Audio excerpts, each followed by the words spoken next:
financeiro para a Ucrânia. A única novidade é deste pacote também incluir eventuais financiamentos para Taiwan e para Israel, ou seja, para a faixa de Gaza, aliás, para a faixa de Gaza. E também a precondição ligada à defesa da fronteira sul dos Estados Unidos com o México,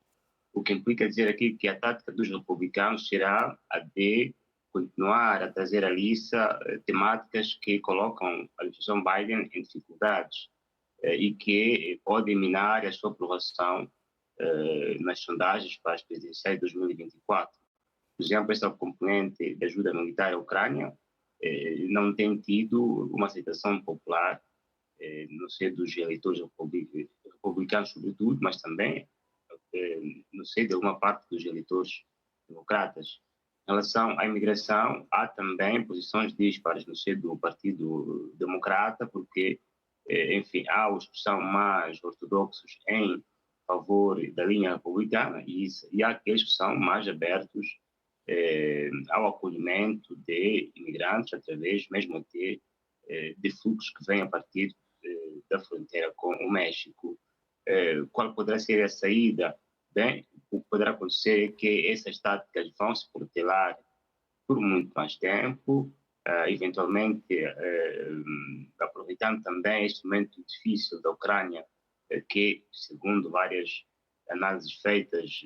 não tem conseguido obter bons resultados da sua contraofensiva, para mostrar que, para que os republicanos mostrem aos eleitores dos Estados Unidos que a linha do presidente Biden não tem estado a dar os efeitos desejados. Esta linha dos republicanos é uma linha que inicialmente era mais próxima ao campo Trump, mas pela votação que houve no Senado, os 51 não são todos da linha de Trump.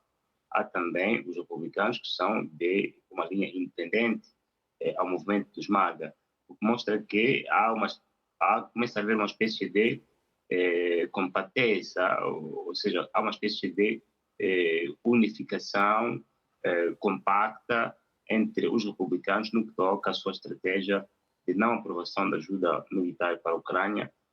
como uma matéria que entra na lógica de campanha pré-eleitoral para as presidenciais, porque eles dão um voto, uma vantagem em relação aos democratas. Está certo, Issal. Vamos também aqui olhar então para o segundo assunto desta noite e é seguramente as discussões entre a Rússia e o Irão, que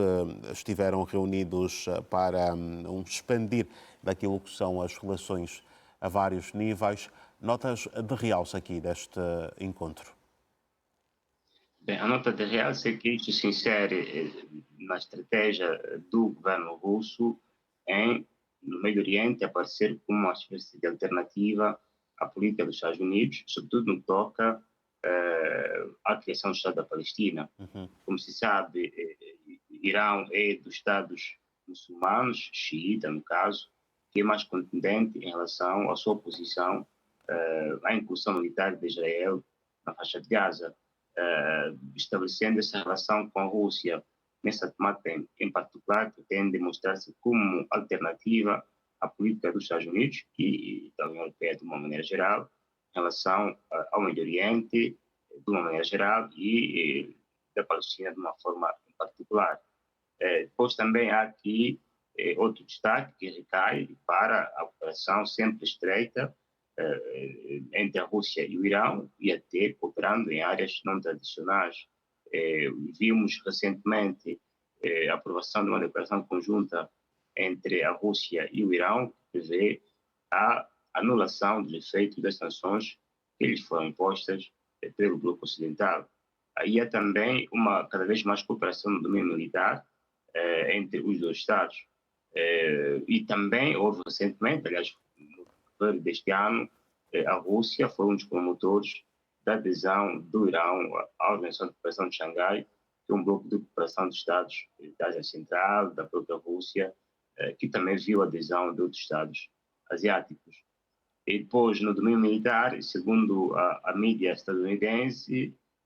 se ventila a hipótese de compra de aviões de caça russos Sukhoi e também outros equipamentos militares russos e de fabrico russo da parte do Irã. Ou seja, há aqui cada vez mais estritamente relações em paz de domínio entre o Irã e a Rússia, quer no domínio prettamente ou simplesmente da cooperação militar, quer no domínio estratégico ou geoestratégico, com vista à reconfiguração das relações internacionais nesta parte do século XXI. Certo. Vamos aqui também olhar para a Grécia e a Turquia. As relações dos dois países registraram alguma divergência por algum tempo, mas alguma reaproximação já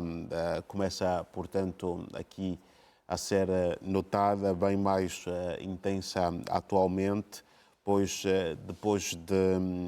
alguns anos de atritos,